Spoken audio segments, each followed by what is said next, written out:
Previously on Serial.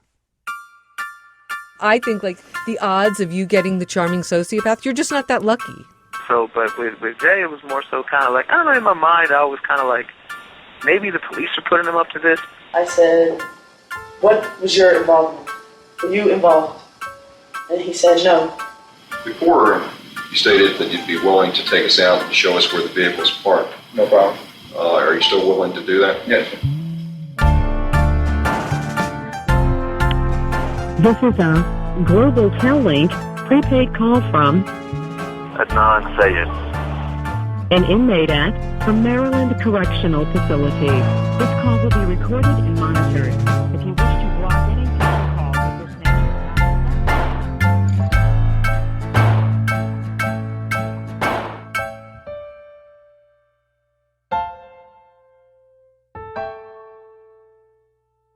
Okay, my name is Miss Stella Armstrong, Baltimore, Maryland.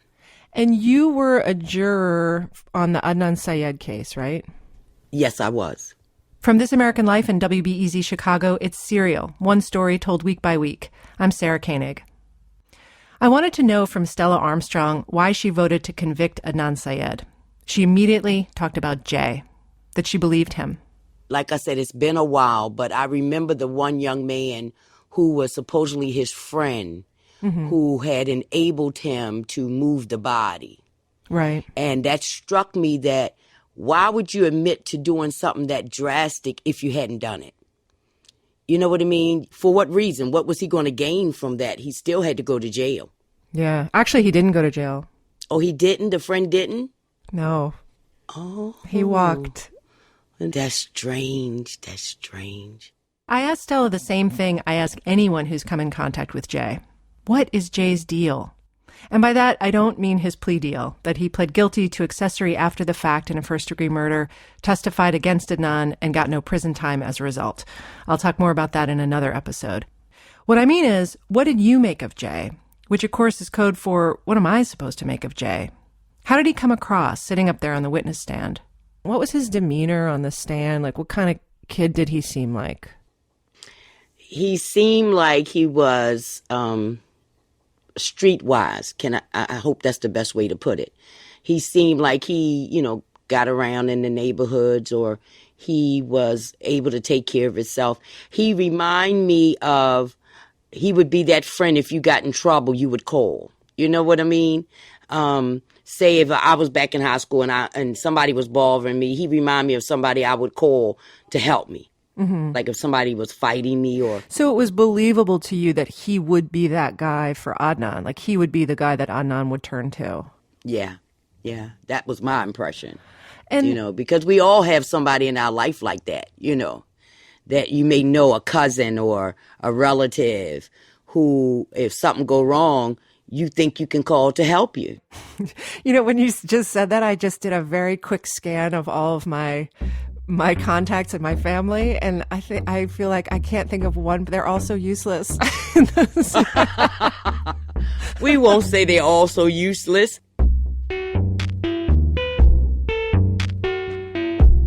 The Jay that Stella saw at trial, he was wearing a tie, sometimes a jacket. He's handsome, he's tall and thin. You can see in the trial video how he has to bend over a little each time he speaks into the microphone in front of him. Since Jay's credibility was the state's case, Adnan's attorney, Cristina Gutierrez, tried to rip it to shreds. That essentially was her defense. She uses the word truth and lie as often as possible in her cross-examination. There were many exchanges like this one. Gutierrez asks him, quote, "And now your second interview on tape, that you were not telling the truth, were you not?" Jay says, I was not telling them everything, no. You were not. And what you were telling them were lies, were they not? Some. So the answer to my question is yes, I was not telling the truth. Is it not? Objection. Sustained. Gutierrez asks Jay about Best Buy, about how Jen Pusateri told him there were security cameras in the parking lot and at the entrance. If Jay didn't kill Hay, why would Jay care whether there were cameras there, she asks. She puts it to Jay almost casually. You would have us believe Objection. that you had nothing to do with the death of Hay Lee, right? Sustained. Formal question. Did you kill him in life? No, ma'am. And you weren't present when she was killed. No, ma'am. So, The defense attorney tried to make him, well, basically she was trying to show that Jay killed her and was blaming it on Adnan. But That's what I remember. Nothing led us to believe that he had a motive to kill Miss Lee. yeah, That really stayed with me because she was so adamant that he was a liar. right. You just didn't buy that he was lying about it. I didn't buy that it was a lie. I bought the fact that he was telling the truth about what happened at that moment.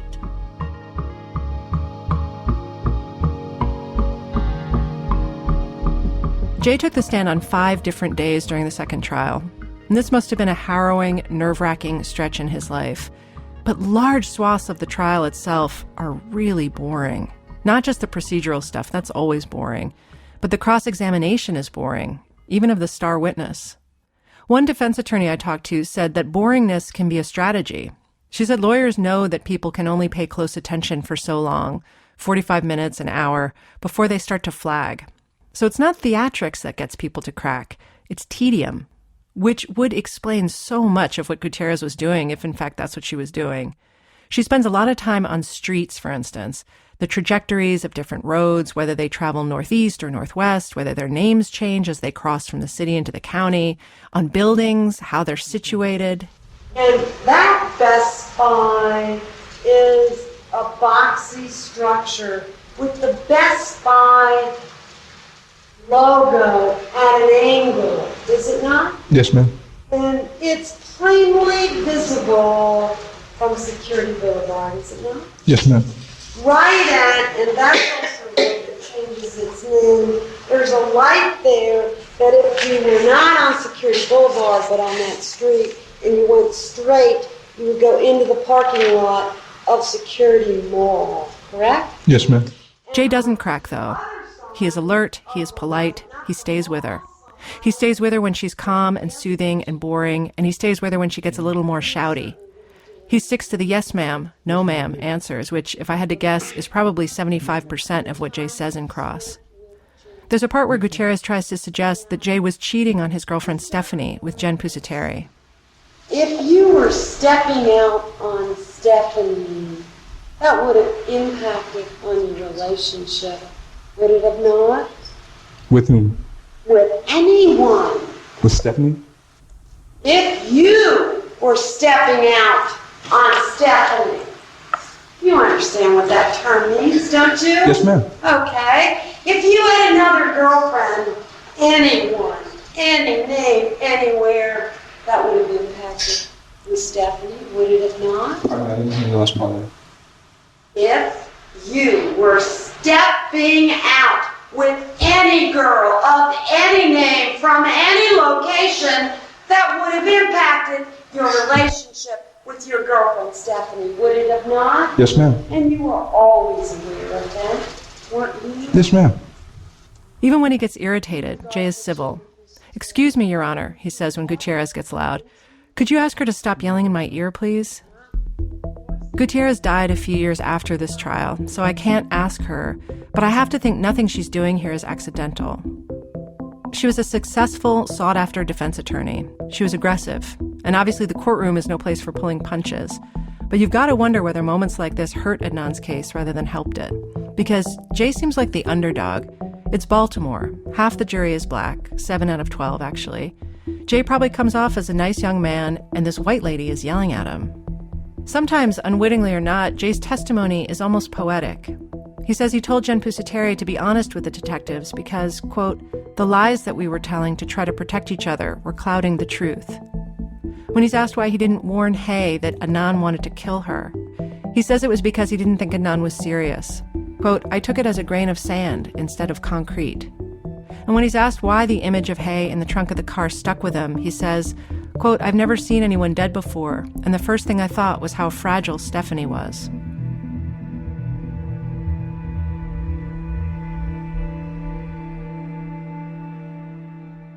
People lie in court under oath all the time. Witnesses lie, lawyers lie, police lie. This should come as a shocker to no one. And I'm not saying that's what happened here. I'm just saying that I'm not assuming that everyone who participated in Adnan's trial told the truth. But clearly the jury found Jay believable, or believable enough. After a 6-week trial, they convicted Adnan in just 2 hours. We talked to 6 jurors, and none of them had any lingering doubts about the case. None of them wondered if the investigation was shoddy. None of them were much bothered by how Jay's statements to police had shifted over time. So, am I wrong to be hung up on that? No. I should be concerned about the inconsistencies? I'm concerned about it. You are? Yes. As I've mentioned, the detectives involved in this case didn't want to talk to me for this story. So I turned to this guy. You are Jim Trainum. James, do you like James or Jim? Jim is fine. Jim Trainum. And we hired you because unlike me, you're a real detective. I'm just playing one on the radio. Jim Trainum used to be a homicide detective in Washington, D.C., a jurisdiction not too different from Baltimore. He's now become something of an expert on false confessions and an advocate for better interrogation techniques. He goes around the country doing presentations about it. We gave Trainum everything we had on this case: files, tapes, transcripts. And again, I want to be clear that we paid him for his time. It's a huge amount of material to go through. I wanted Trainum to weigh in on 2 things. First, just overall, how would he rate the investigation into Hae Min Lee's murder? Did the detectives do a good job, or did they screw it up? And second, how should I be thinking about Jay as a witness? What were the detectives seeing that maybe I wasn't? Trainum said, yes, he thought the inconsistencies were a problem too, but he also said, don't forget the flip side. But I'm also looking at some of the consistencies too. Right. At That's some true. of the, he took them to where the car was. Right. And that's a huge thing right there. Jay had a big piece of reliable information that the cops themselves did not know: where Hae's car was. Plus, Trainum said, Jay's story completes a circle for the cops. They were suspicious of Adnan from the beginning. Then, from Adnan's cell records, they get to Jen, who leads them to Jay, who tells them it's Adnan. So their suspicions have now been borne out, thanks to Jay, through Adnan's own phone. A satisfying investigative circle. A murder case on a silver platter, says Trainum. He puts it on who they consider to be the logical suspect. I mean, yeah, it's pretty much a dream case. Part of what Trainum does is review investigations. And he says this one is better than most of what he sees. The detectives in this case were cautious and methodical. They weren't rushing to grab suspects or to dismiss them either. The evidence collection is well documented, which I didn't expect to hear that even though it's basically a one-witness case, the cell records mostly don't match Jay's statements, there's no physical evidence linking Adnan to the murder. Despite all that, to an experienced detective like Trainum, this looks like a pretty sound investigation. I always said that this is better than average. But what I'm saying is this: the mechanics, the documentation, the steps that they took and all of that, they look good, okay? I would have probably followed the same route. Mm-hmm. However, what we're unsure of is what happened to change Jay's story from A to B, and we do not know what happened in those 3 hours or whatever like that, and that will always result in a question as to what the final outcome, should have been. Here's what he's talking about. In both of Jay's taped statements, there's a before, a period of time before the tape recorder is turned on. When the cops first bring Jay in on February 28th, they talk to him for about an hour before the tape went on. Then, on March 15th, the second interview, Jay signs his initials to an explanation of rights form at 3:15 p.m. Then the tape starts. Today's date is the 15th of March. It's approximately 20 minutes after 6 midnight. 6:20 p.m. So from 3:15 to 6:20, 3 hours have gone by since Jay signed that form. This is what's called the pre-interview. And Trainum says that's where the mischief can happen, the contamination. Not necessarily intentionally, but it happens. The pre-interview was when the cops and the witness kind of ironed out the statement so it could be taped as a coherent thing. And that was standard procedure back then. Now, like a lot of jurisdictions, Baltimore homicide detectives videotape the entire interview from the moment the person steps in the interview room.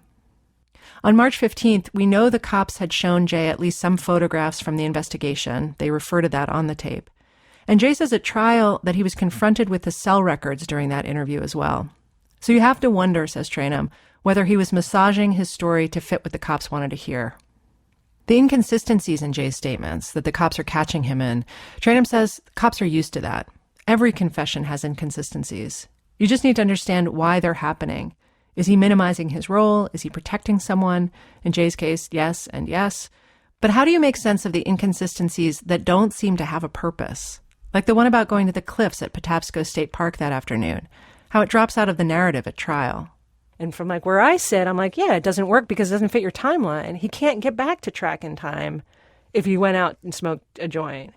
You know what I mean? Anyway, I'm getting too deep in, but I'm like... No, you're not at all, because I think that you hit on one of the biggest problems that we have with the way that we interview and interrogate here.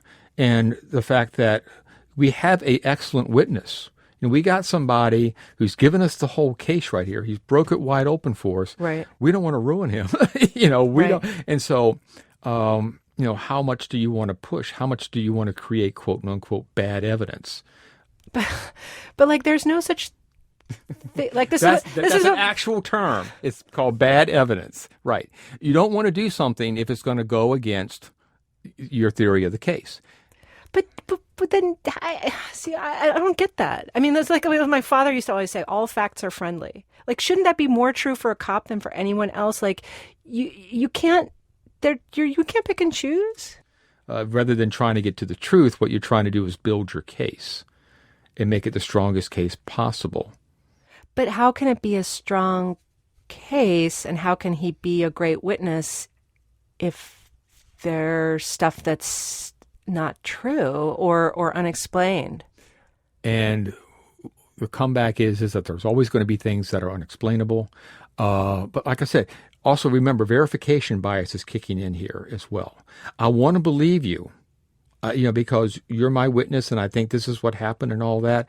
So the fact that you're giving me something that's inconsistent, that doesn't fit my theory of the case, what does verification bias cause you to do? Ignore it and push it aside. And that's what they're doing here with these inconsistencies. They're kind of pushing them aside. Tranum said it was curious to him that the cops never searched Jay's house, for instance, that they never subjected him to a polygraph. Again, he said maybe that's because he was on their team now, helping, so you don't want to push too hard. He said the cops, quote, probably settled for what they thought was good enough to be the truth, unquote. He said he did have doubts about Adnan's claim of innocence, but that he definitely thought there was something, quote unquote, off about this case, that we still don't know what happened in this murder. We still don't have the true story. I don't believe Jay's version. I think that there is a lot more to it than that. I feel that he's definitely minimizing his involvement to either protect himself. He's doing it for one of three reasons: to protect himself, to protect somebody else, or because Adnan did it and was right there with him. Right. But I cannot prove that he's given it to me without contamination. Right. The real problem is that how do you prove it one way or the other? Right. Tranum says the answers we want probably live in those unrecorded pre-interview hours, a black hole of crucial information. Since this stuff wasn't all videotape, there are holes that we're never, as you're saying, like we're never going to know the answer. But for things that I could know the answer to, if you're me, what's the biggest thing I need to figure out then?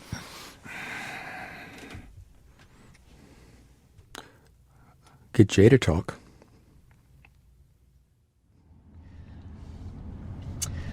Okay. We passed the city limit. So my producer, Julie Snyder, and I went to see Jay. We did not warn Jay we were coming, which is not the gentlest reporter move, I know. But I thought we'd have the best chance of success if we met him face to face, so we could make our case for why we wanted to talk to him, and he could have a better sense of who we were and what we were about. But because it's also sort of a dick move to show up at someone's door like that, Julie and I were nervous. I am so hyped up.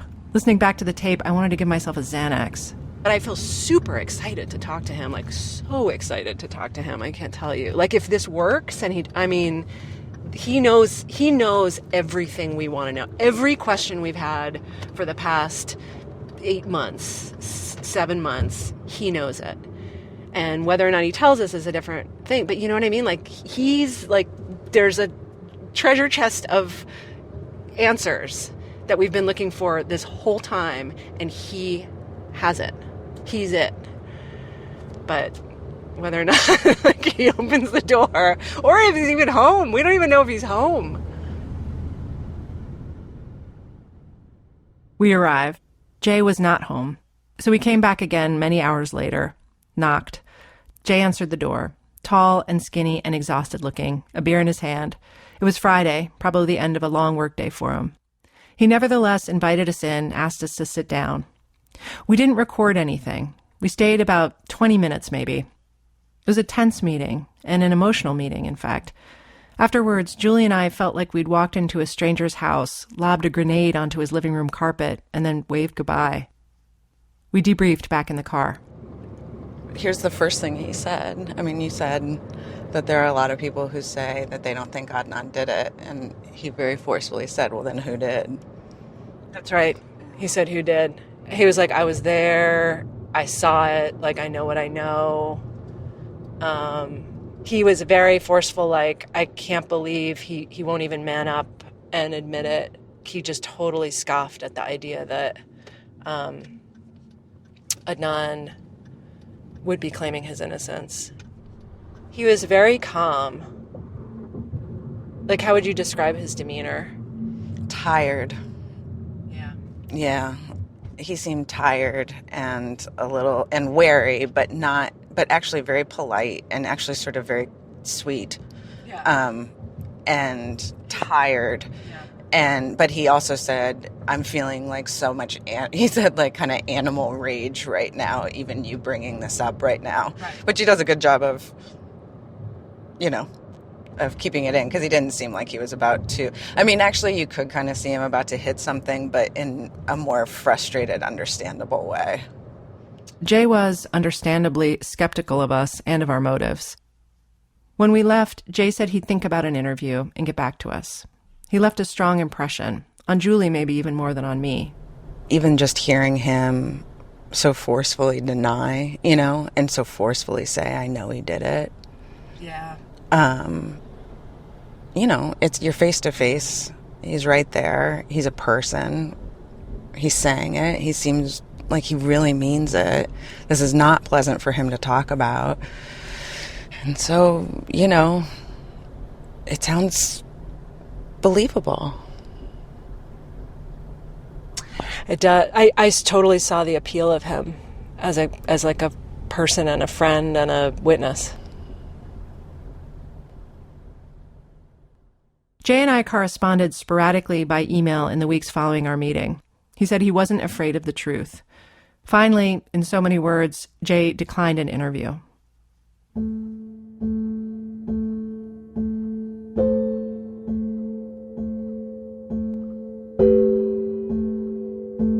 So what is the deal with Jay? I talked to dozens of people, mostly his friends and classmates. Kids who knew him from Woodlawn High School, they have a range of opinions about whether he was a good guy or not a good guy, but they all agreed that he defied categorization. He was different. Yeah, he was like the Rodman of our, social world. He was like the one black kid who had, a lip ring and listened to, Rage Against the Machine and, He would dye his hair different colors. I think one time he had it red, and another time he had a blonde. But the blonde lasted for a long time. I remember the blonde for sure. I remember he had a BMX belt buckle, and he had a belt buckle. Who the hell had a belt buckle? Basically, Dennis Rodman is the best way I can describe it. If he was at my house and my mom came home and he left, she'd be like, "Who's that? And why is he here?" It's whoa, he's a weirdo. At the time, I didn't know too many black guys that were into all of those piercings in the big gothic jeans like that. Mm-hmm. Again, Woodlawn was fairly black neighborhood, black community, predominantly black high school. And, at 17, anything different from you is weird. So Jay didn't look like the other kids at school, and he also didn't act like the other kids at school. He loved animals. He once bought a giant rat-eating frog. And he loved the outdoors, fishing, hiking, swimming. He rode BMX bikes at an old skate park. He played lacrosse, for Christ's sakes. I think Jay was actually pretty good at lacrosse. Tall, wiry dude. He could run for days. There was no training needed for that kid. He could just run forever, which is a good thing because he wasn't the type to put a ton of training in. Right, because he wasn't a jock. He was more of a stoner, people said. And he didn't seem to care whether he fit in. He always seemed very honest with who he was. Kind of this like beautifully unconventional guy.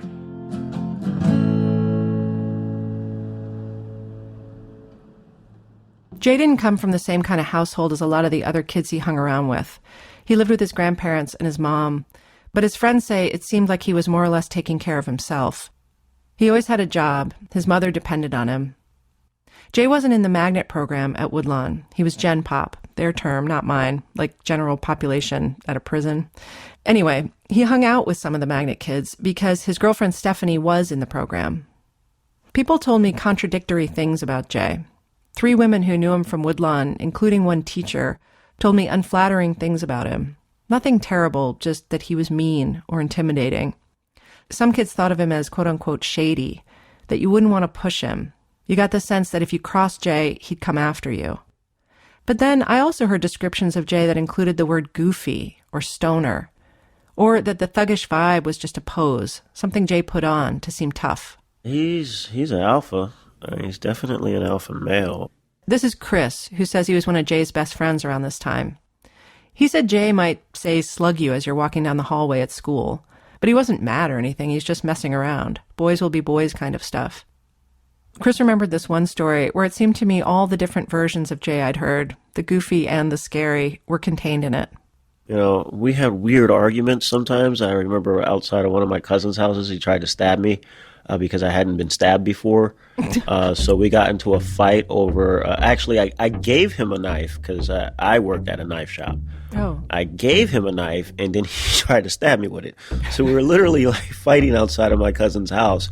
And he's like, yo, I'm not going to stab you deep, but you've never been stabbed before. You need to know what it's like. And I'm like, yo, I'm not going to let you stab me. So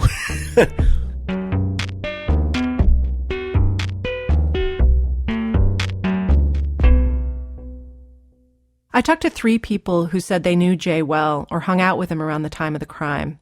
And I asked them if he ever told them about what happened.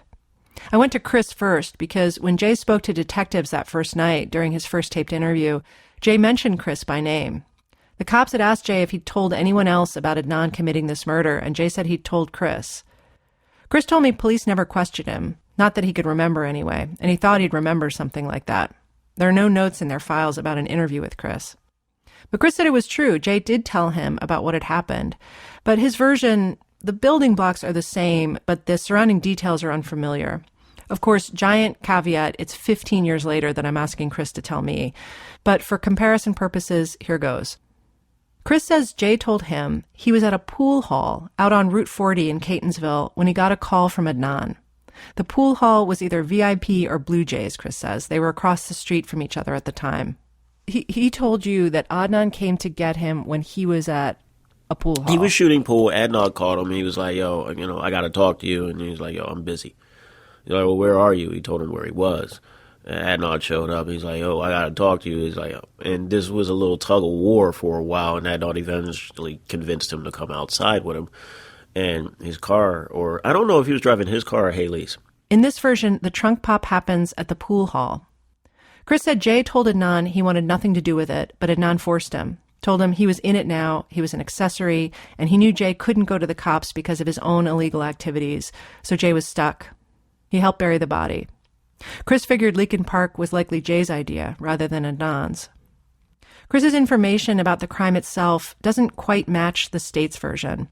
He said Jay told him that Adnan confronted Hay about flirting with another guy, a car salesman, and when she called Adnan crazy, he snapped and strangled her. And Chris said he heard this happened in the parking lot of the Woodlawn Public Library.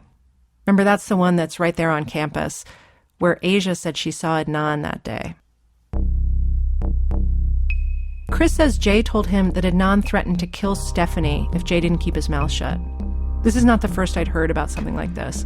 Jay told the cops that he worried Adnan would hurt Stephanie too, and he also testified at trial that Adnan had made it clear he could get to Stephanie anytime he wanted, since they were such good friends. Stephanie herself tells the cops, this is in their notes from their conversation with her, that Jay told her to stay away from Adnan.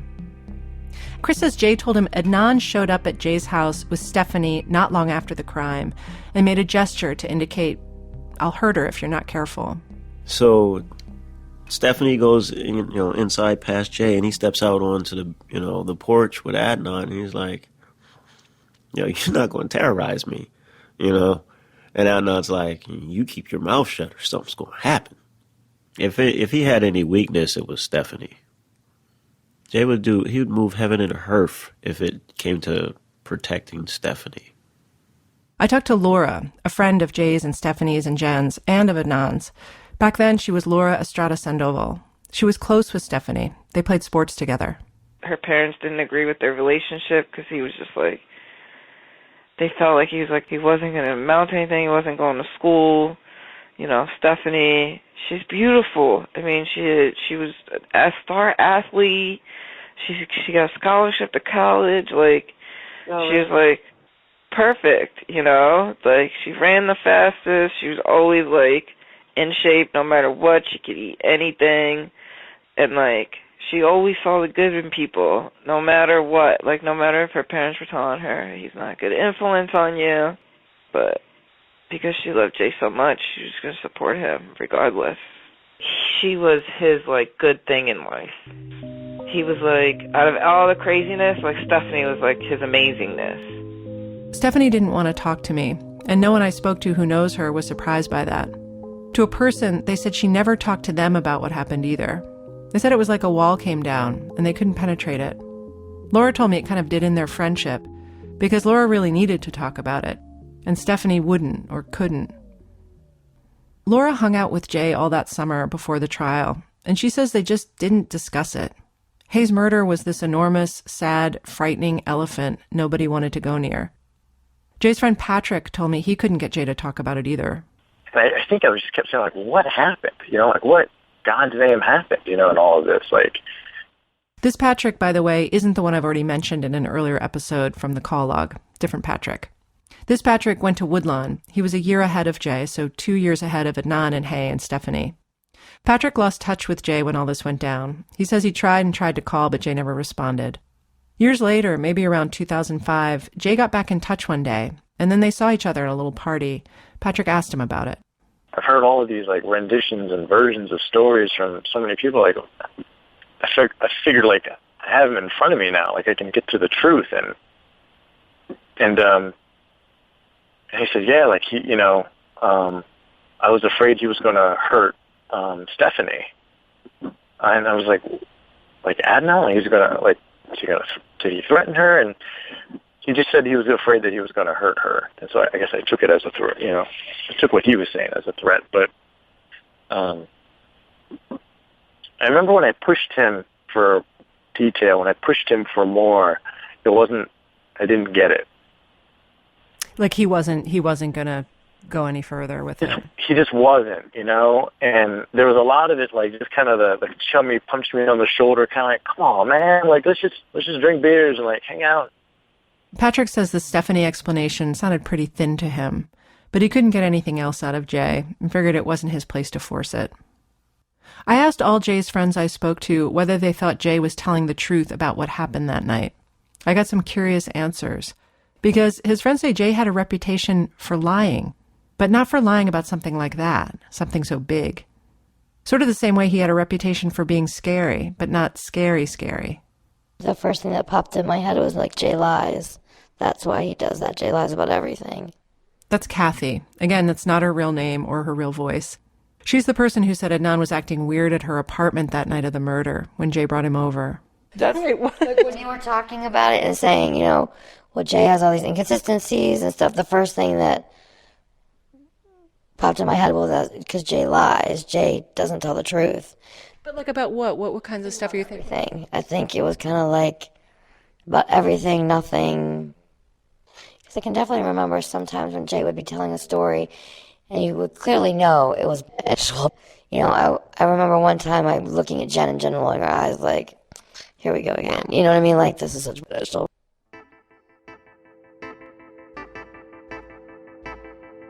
Both Chris and Patrick told me that Jay would tell them stories, tall tales almost, that they figured had to be made up. But then sometimes these stories turned out to be true. And Kathy said, sure, Jay might lie about what he had for breakfast, or even whether he went to Patapsco State Park on the afternoon of January 13th, 1999. But she didn't think Jay was lying about the crime itself, because she's convinced Adnan is guilty, based on Adnan's behavior that night, and what he was saying when he got that phone call at her house.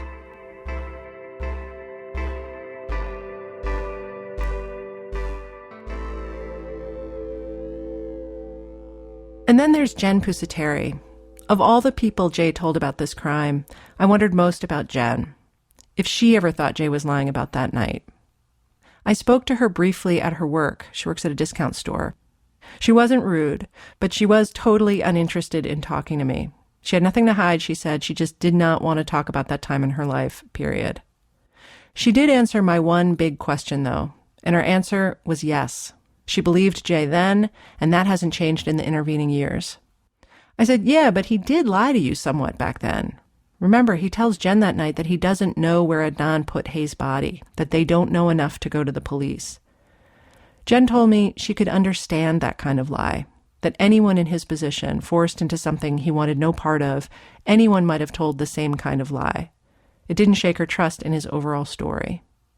Then she added, there was one thing she never believed. She said she never believed the murder happened at Best Buy, because she thought there would have been security footage, and that never came out. I told her it seems like maybe there really weren't security cameras at Best Buy back then. And she kind of shrugged and said, oh, well, see, I don't know.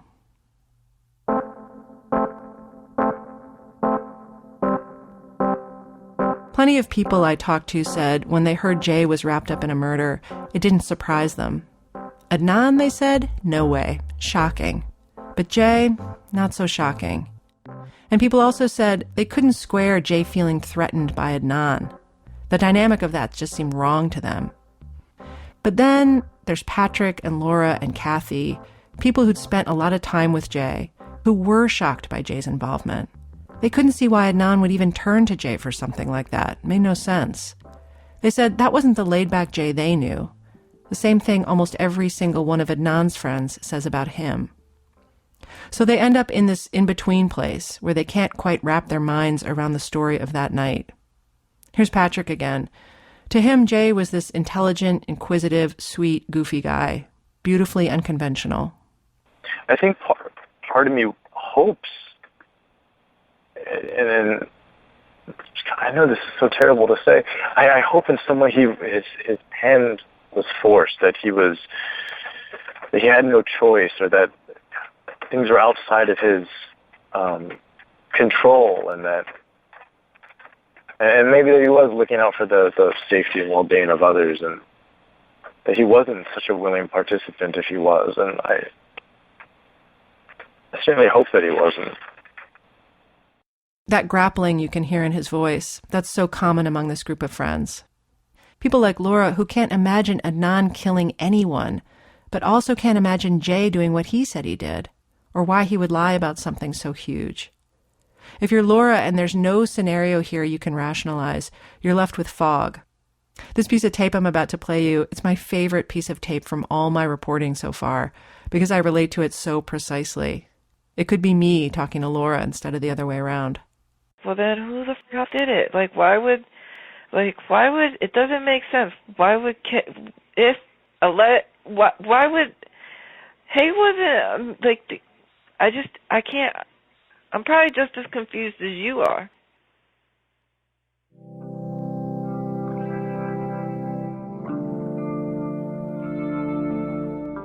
At Jay's sentencing for his accessory after the fact conviction, he's wearing a white shirt, his long arms hanging at his side. He's towering over his lawyer, who's petite. She tells the judge all the stuff a defense attorney tends to cover at a sentencing. Jay's tough upbringing, that he didn't have adults helping him set a moral compass, that he's hardworking and loves animals and is good with kids, that he's headed to college and wants to better himself. She says he underwent, quote, rigorous and demeaning cross-examination on the part of Cristina Gutierrez. And she says he's remorseful. She says just now he was weeping in the hallway about Hay Lee. Prosecutor Kevin Urick tells the judge he's thoroughly pleased with Jay's participation in the case and impressed. As I said, very satisfactory and I believe honestly testified. And also I would say something you don't usually see. I think he actually showed remorse during I saw real remorse on his part, so I'll be happy to make that recommendation on his part. The judge is impressed too. And Jay does seem genuinely torn up. Is there anything you want to say before I impose the sentence? Just that whatever you do decide, I'd like you to know that I have a real hard time even sitting here. Because I feel like people look at me, they think I'm a horrible person. And that I'm really sorry for our part and what happened.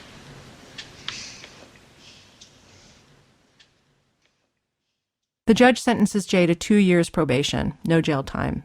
His lawyer mouths the words, "Thank you," to the judge. Jay leaves the courtroom with the only person who came with him that day, Stephanie. Adnan didn't testify at his trial, which isn't unusual. Jurors aren't supposed to take that into consideration. The judge tells them so, that they are not allowed to hold that against a defendant when they're deliberating. Did it bother you guys as a jury that Adnan himself didn't testify, didn't take the stand? Yes, it did. That's Lisa Flynn, one of the jurors. That was huge. I think, that was huge. We all kind of gasped, right. We were all just blown away by that. Why not? If you're a defendant, why would you not get up there and defend yourself and try to prove that the state is wrong, that you weren't there, that you're not guilty? We were trying to be so open-minded. It was just get up there and say something, try to persuade, even though it's not your job to persuade us, but I don't know.